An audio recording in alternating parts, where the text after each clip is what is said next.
नमस्कार मंडळी. सध्या महाराष्ट्रामध्ये एकाच नावाची चर्चा आहे आणि ते नाव आहे माणिकराव कोकाटे यांचं. कृषी मंत्री माणिकराव कोकाटे हे 2024च्या निवडणुकीमध्ये प्रतिज्ञापत्रात सांगतात की ते शेतकरी आहेत. पण ते शेतकरी असूनही त्यांच्याकडे कोट्यवधींची मालमत्ता कशी, ते इतके श्रीमंत शेतकरी कसे, हे आपल्याला या व्हिडिओमधून समजून घ्यायचं आहे. त्यामुळे व्हिडिओ शेवटपर्यंत नक्की बघा.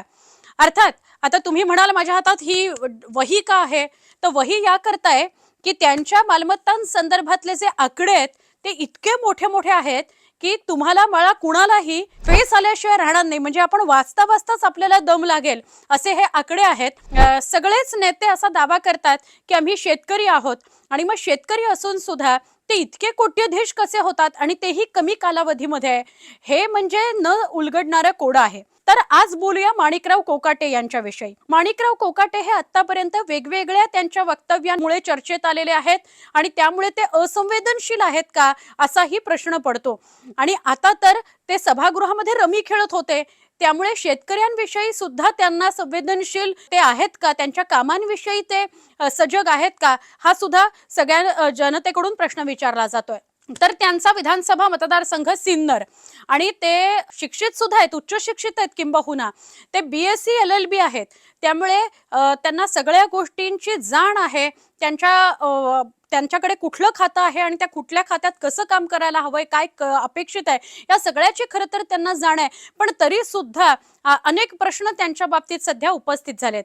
तर 2019 मध्ये ते लोकसभेला सामोरे गेलेले होते आणि लोकसभेमध्ये त्यांनी जेव्हा प्रतिज्ञापत्र सादर केलं तर त्या प्रतिज्ञापत्रामध्ये त्यांनी आपण शेतकरी असल्याचा दावा केलेला आहे आणि त्यांच्या नावाची जी मालमत्ता आहे, म्हणजे जी नोंद केलेली प्रतिज्ञापत्रातली मालमत्ता आहे ती किती आहे बघा. 21,44,14,506 रुपये. आता हे आकडे सगळे मी कुठून काढले तर तुम्ही सगळे सुद्धा अगदी सहजरित्या चेक करू शकता की कुठल्या नेत्याची किती प्रॉपर्टी आहे जी प्रतिज्ञापत्रात नमूद केलेली आहे. तर myneta.info या वेबसाईटवर सगळ्या नेत्यांच्या प्रतिज्ञापत्रात नमूद केलेल्या संपत्तीच्या नोंदी तुम्हाला सापडतील. तर त्याचाच मी आधार घेतलेला आहे आणि मी म्हटलं तसं की 2019 साली माणिकराव कोकाटे यांनी दाखवलेली त्यांची जी प्रॉपर्टी आहे ती 21,44,14,506 रुपये इतकी आहे, साधारण 22 कोटीच्या आसपास. आणि हेच 2024ला विधानसभा निवडणुकीला ते सामोरे गेले, ते निवडून आले, ते कृषी मंत्री झाले. 2024च्या प्रतिज्ञापत्रामध्ये त्यांची जी प्रॉपर्टी त्यांनी दाखवलेली आहे, शेतकरी म्हणूनच त्यांनी स्वतःचा उल्लेख केलेला आहे. त्यांची पत्नी ही गृहिणी आहे, शेतकरी आहे असंच ते म्हणतात. आणि तरी सुद्धा त्यांची प्रॉपर्टी किती आहे, तुम्ही नीट कान देऊन ऐका, तुमचे सुद्धा डोळे पांढरे होतील. तर त्यांची संपत्ती आहे 48,41,41,829 रुपये. म्हणजे 2019 सालची संपत्ती आणि 2024 सालची संपत्ती ही जर तुम्ही डोळ्यासमोर ठेवलीत, आकडे जर तुम्ही डोळ्यासमोर ठेवलेत, तर साधारणपणे 200% वाढ त्यांच्या संपत्तीत झालेली आहे 2019 पासून 2024 पर्यंत. अर्थात त्यामुळे बोलायला हवं.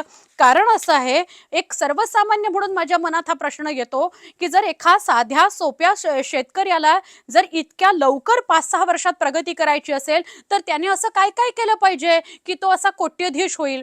तर आपण बघूया की माणिकराव कोकाटे यांची प्रॉपर्टी एवढी वाढली कशी. तर जेव्हा माझे जे नाशिकचे सहकारी आहेत लक्ष्मण घाटोळ, त्यांना मी फोन करून त्यांच्याशी संवाद साधला. त्यांना म्हटलं की एवढ्या कमी कालावधीमध्ये एवढी प्रॉपर्टी एखाद्याची कशी काय वाढू शकते, त्यांचे नेमके व्यवसाय काय आहेत हे मी समजून घेण्याचा प्रयत्न केला. तर ते शेती करतात, जसं त्यांनी सांगितलंय की ते शेतकरी आहेत तशी त्यांची खूप मोठ्या प्रमाणात शेती आहे. शेतीत ऊसही पिकतो, तो ऊस कारखान्यांना जातो, हा एक व्यवसाय.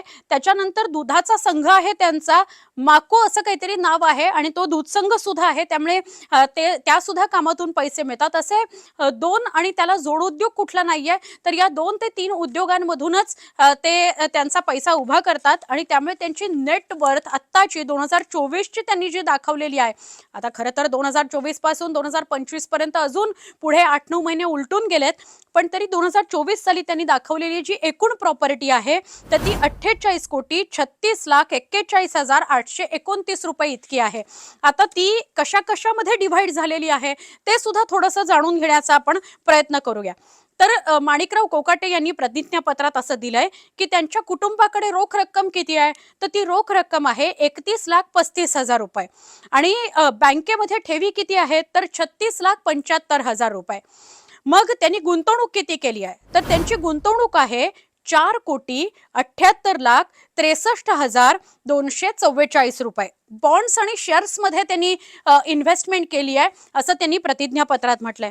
त्यांचे पोस्ट ऑफिसात सुद्धा काहीतरी पैसे आहेत, तर ते 1,60,000च्या दरम्यान त्यांचे पोस्ट ऑफिस मध्ये पैसे आहेत. आता चल संपत्ती आणि अचल संपत्ती असं आपण डिवाइड करत असतो, तर त्यांची चल संपत्ती बघायला गेली तर ती किती आहे, तर त्यांच्याकडे महिंद्रा थार आहे, इनोवा हायक्रॉस आहे, त्यांच्याकडे एक बुलेट आहे आणि सोनालिका ट्रॅक्टर त्यांच्याकडे आहे. ही चल संपत्ती. तर आपण बोलत होतो चल संपत्ती विषयी. तर चल संपत्तीमध्ये सोनं सुद्धा येतं, तर ते साधारणपणे 2 कोटीच्या आसपास आहे आणि त्यामुळे त्यांच्या चल संपत्तीची एकूण किंमत होते साधारणपणे 11,76,70,565 रुपये. ही झाली चल संपत्ती. आता अचल संपत्ती किती आहे, तर शेती, बिगर शेतजमीन, रहिवासी इमारतीमधून मिळणाऱ्या पैसा असं मिळून त्यांची जी अचल संपत्ती आहे त्याची किंमत होते 31,05,04,000 रुपये. या सगळ्या म्हणजे चल संपत्ती, अचल संपत्ती, इन्व्हेस्टमेंट, शेअर्स मध्ये इन्व्हेस्टमेंट आणि त्यांच्याकडे असलेलं सोनं, या सगळ्याची जर आपण बेरीज केली तर एकूण त्यांची संपत्ती होते 48,36,41,829 रुपये. खरं तर हे आकडेच इतके मोठे आहेत की आपल्या सगळ्यांचे डोळे पांढरे होतील. आपल्या सगळ्यांना आठवत असेल संजय शिरसाट यांच्या विषयीचा मुद्दा जेव्हा चर्चेत आला, त्यांच्यावर जेव्हा वेगवेगळ्या प्रकारचे आरोप झाले, ते स्वतःच्याच घरात एका रूम मध्ये बसून पैशांची बॅग त्यांच्या समोर आहे, ती उघडी आहे, हे सगळं जेव्हा समोर आलं तेव्हा त्यांच्याविषयी सुद्धा हाच मुद्दा चर्चेत आला की फक्त 5 वर्षामध्ये त्यांची संपत्ती दुप्पट झालेली आहे. आणि त्या पाठोपाठ आपण कृषी मंत्री माणिकराव कोकाटे यांच्याविषयी जर बोलायचं झालं तर आपल्याला साधारणपणे तेच दिसतं. 2019 साली जर त्यांची संपत्ती 21-22 कोटीच्या आसपास होती, तर ती लगेचच 2024 पर्यंत 48 कोटीच्या आसपास होते. म्हणजे खरोखर हे आश्चर्यकारक गोष्ट आहे. आणि मग जर असा शेतकरी कुटुंबातला एखादा व्यक्ती मंत्री होतो आणि त्याच्याकडे कोट्यवधी रुपयांची मिळकत असते, शेतीतून त्याला हे उत्पन्न मिळतं असं जर त्या व्यक्तीचं म्हणणं असेल, तर मग हा प्रश्न सगळ्या सर्वसामान्यांना, हा व्हिडिओ बघणाऱ्या सगळ्यांना पडेल की मग आपला सामान्य माणूस बळीराजा जो स्वतः शेतीमध्ये खपतो तो कोट्यधीश का होत नाही? वर्षभरामध्ये, 2 वर्षामध्ये, 5 वर्षामध्ये तरी सुद्धा तो कोट्यधीश होत नाही. किंबहुना दिवसेंदिवस त्याच्यावरचं कर्ज वाढत जातं आणि मेटाकुटीला तो येतो. अनेक शेतकऱ्यांना कर्जबाजारीपणामुळे आत्महत्या करावी लागते. म्हणजे ही 2 विरोधाभासाची चित्र आपल्याला या महाराष्ट्रात बघायला मिळतात. एका बाजूला कृषी मंत्री हे दिवसेंदिवस त्यांची संपत्ती वाढत चाललेली आहे, ती दुप्पट तिप्पट होत चालली आहे, 200% ती वाढते आहे काहीच वर्षामध्ये, 4 ते 5 वर्षामध्ये. आणि असं असताना शेतकरी मात्र, गरीब शेतकरी जो अन्नधान्य पिकवतो आणि आपल्या सगळ्यांची पोटं भरतो, तो गरीब शेतकरी मात्र का कोट्यधीश होऊ शकत नाही?